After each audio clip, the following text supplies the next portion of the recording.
नमस्कार दोस्तों, स्वागत है आपका हमारे गजब ज्ञान यूट्यूब चैनल में।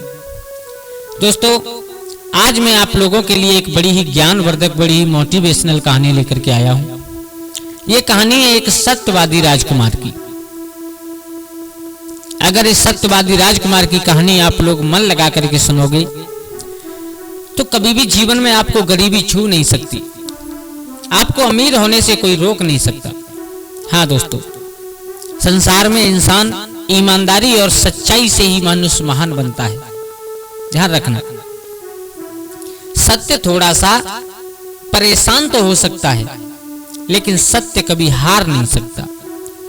आखिर में विजय होती है तो हमेशा सत्यवादी लोगों की ही हुआ करती है। झूठ बोलने वाला इंसान, एक झूठ छुपाने के लिए इंसान को हजारों झूठ बोलने पड़ते हैं, तब जाकर के वो एक झूठ छुपता है। हमेशा झूठ चाहे कितना भी ताकतवर क्यों ना हो, झूठा इंसान कितना भी बलवान क्यों ना हो, लेकिन हमेशा विजय होती है, विजय घोषित की जाती है तो हमेशा सच्चे इंसान की जाती है। हाँ, इतना हो सकता है कि सत्य थोड़ा सा परेशान हो सकता है, थोड़ा सा लेट हो सकता है, लेकिन कभी हार नहीं सकता। तो जय श्री राधे। दोस्तों, अगर आप हमारे चैनल पर नए दर्शक मेहमान बंधु बनकर के आए हैं तो प्लीज हमारे गजब ज्ञान यूट्यूब चैनल को सब्सक्राइब करें और हो सके तो अपने परिवार और दोस्तों के साथ में शेयर जरूर करें। दोस्तों, आज की ये कहानी बड़ी ही मार्मिक, बहुत ही ज्ञानवर्धक कहानी है। इसको कृपया पूरा सुनें। जब तक आप लोग पूरा नहीं देखोगे तब तक कोई बात समझ में नहीं आएगी। और हम इतनी मेहनत करके और ये वीडियो बनाते हैं, अगर आप लोगों ने नहीं सुनी तो आप लोगों की कोई बात समझ में नहीं आएगी, तो हमारी सब मेहनत पर पानी फिर जाएगा। आधी अधूरी वीडियो देखने वाले, आधा अधूरा ज्ञान प्राप्त करने वाले, आप सब लोग जानते हो कि आधा अधूरा ज्ञान हमेशा खतरनाक साबित हुआ करता है। तो कृपया सबसे निवेदन है, वीडियो को अंत तक जरूर देखें। ज्यादा नहीं, छोटी सी वीडियो है। तो दोस्तों, आप लोगों का समय बर्बाद ना करते हुए आ जाओ, गौर करते हैं कहानी की तरफ। कि किसी नगर में एक राजा निवास करता था और उस राजा के 3 राजकुमार थे। 3। वैसे तो हमारी राजनीति का ये नियम हुआ करता था तब कि जो बड़ा राजकुमार होता था उसे राज सिंहासन का मालिक बना दिया जाता था। लेकिन उस राजा के दिमाग में एक बात आई। उसने विचार किया कि क्यों ना इस राजनीति को बदला जाए। पहले यह था, चाहे बड़ा राजकुमार कैसा भी सही, चाहे राज्य चलाने में समर्थ हो या ना हो, चाहे सुंदर हो चाहे कुरूप हो, कहने का मतलब कैसा भी हो, राजनीति के हिसाब से उसे राज्य दे दिया जाता था।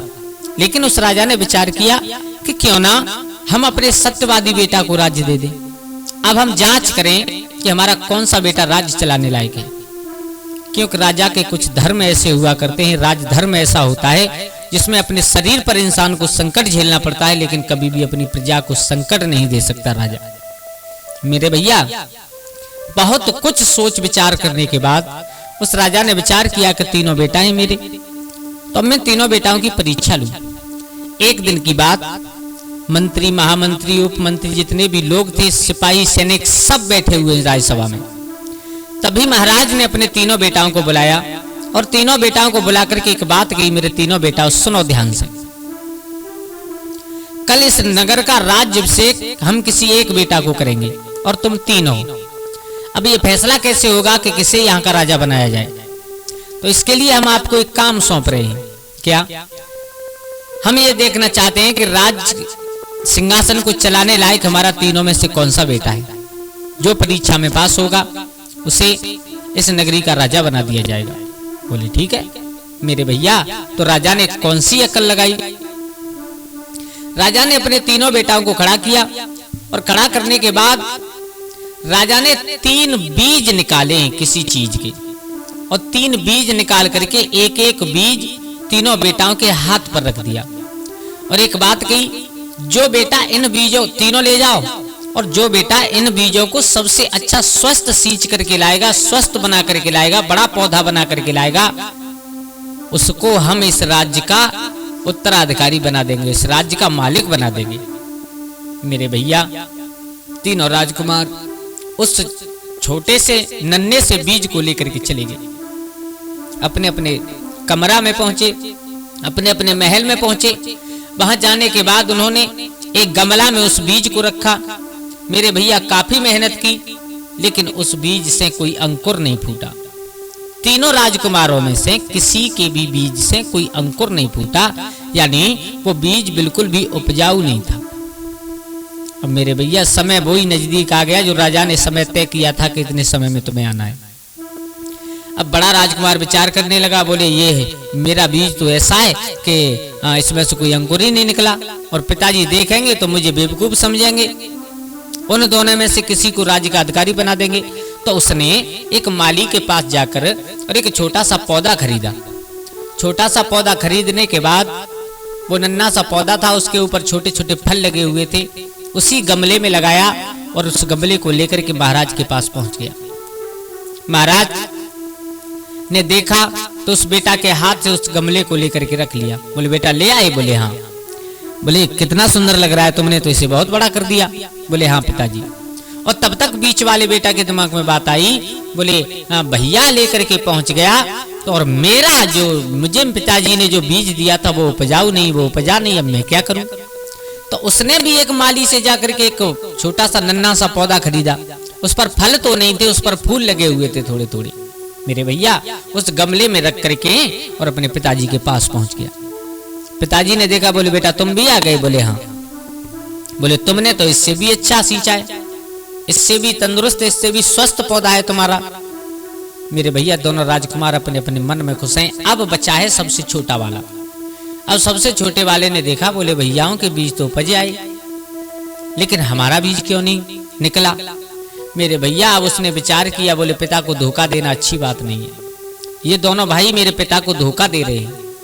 उन्होंने उस छोटे राजकुमार ने अपना खाली गमला ले जाकर के पिता के सामने रख दिया। पिता ने पूछा, कहो तुम्हारा पेड़ कहाँ है? बोले पिताजी आपने जो मेरे हाथ पर जो नन्हा सा बीज रखा था वो शायद खराब था, और मैंने उसमें बहुत मेहनत की, बहुत सिंचाई की, उसकी बहुत देखभाल की, लेकिन उसने अंकुर नहीं फोड़ा, वो निकला ही नहीं। मेरे भैया पिता ने उठाकर के छोटे बेटा को गोद में बिठा लिया। बोले लाला सुनो, ये तुम्हारे दोनों भाई है ना, ये बिल्कुल एक नंबर के झूठे इंसान हैं। मैंने तुम तीनों को ही खराब बीज जानबूझ करके दिया था, और जब मैंने तुम तीनों को खराब बीज जानबूझ करके दिया तो इनके पौधे कहां से पैदा हो गए। इसका मतलब ये है कि इन दोनों ने हमारे साथ छल किया है, और जो इंसान अपने बाप के साथ छल कर सकता है वो प्रजा के साथ छल कब तक नहीं करेगा, अंदाज लगाना।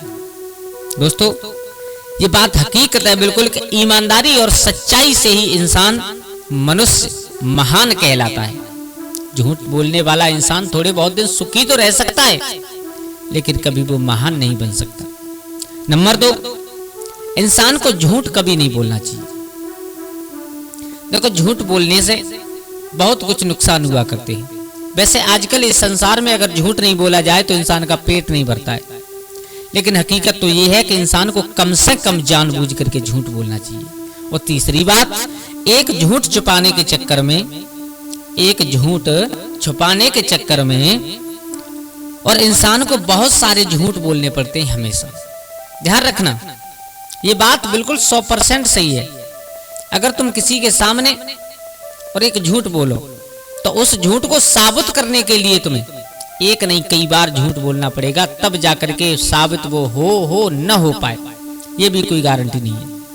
मेरे भैया बात हकीकत ये है कि हमेशा विजय सत्य की हुआ करती है। उस छोटे राजकुमार को महाराज ने उठा करके अपने सर से मुकुट उतार करके छोटे राजकुमार के सर पर रख दिया, और एक बात कही कि जो अपने बाप के सगे बाप के नहीं हुए वो प्रजा के क्या होंगे। अगर जिसने अपने बाप से छल किया है तो वो प्रजा से छल कब तक नहीं करेंगे। और राजा का यह धर्म होता है कि एक बार के लिए अपने शरीर पर संकट आ जाए, लेकिन कभी भी प्रजा के ऊपर कोई संकट नहीं आना चाहिए। इसलिए मेरा सबसे निवेदन है कि अपने माँ बाप, अपने मालिक, अपने बेटा बेटी, अपनी पत्नी, इन लोगों से इंसान को चाहिए कि कम से कम झूठ बोले। क्योंकि झूठ खुलने पर, जैसे मानो आपने किसी बात को लेकर के झूठ बोल दिया, चलो ठीक है थोड़ी देर के लिए तो सब लोग खुश हो जाएंगे, लेकिन जब वो झूठ तुम्हारा खुलेगा दिन वो आ जाएगा कि तुम आपस के प्यार में हमेशा दरार पैदा हो जाएगी। दोस्तों, इस कहानी से केवल हमें यही सीखने के लिए मिलता है, परिस्थिति चाहे कैसी भी आ जाए, चाहे कितना भी कठिन संकट आ जाए, अगर हमें दिखाई दे रहा है कि हम अगर यहाँ पर सत्य बोलेंगे तो हम फंस जाएंगे, और अगर निकलने का एक भी चांस दिखाई दे रहा है तो कभी भी झूठ मत बोलो। कोशिश करो कि हम सत्य बोल करके ही निकल जाएं। अगर तुम्हारी जान पर ही बन रही है तो झूठ बोलना ही पड़ेगा।